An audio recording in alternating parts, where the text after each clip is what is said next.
મને ગમતા શરદ ઠાકરે ઉજાગર કરેલી સૌના લાડલા સરદારની આજે વાત કરી, એમની જન્મ જયંતિ છે. સરદાર બારડોલીના આશ્રમમાં રહે અને ત્યાં સરદાર બેઠતા હતા. હિંચકો પણ આજે છે.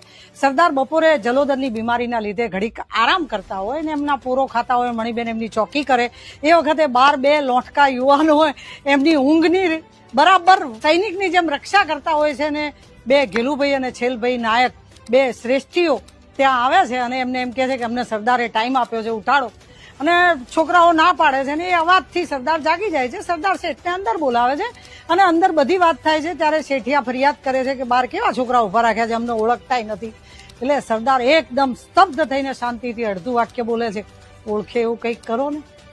તેજીને ટપોરો શેઠિયા ઘડીકમાં સમજી ગયા. રેલવેના 3 વેગન ભરીને એટલા તાકા કાપડ મોકલ્યું કે બારડોલી આશ્રમ 2 વર્ષ સુધી આદિવાસીઓને ડાંગ અને આહવામાં વહેંચતા થાકી ગયું. અને એ શેઠ અર્ગોવન લક્ષ્મીચંદે HL કોલેજ ચાલુ કરી.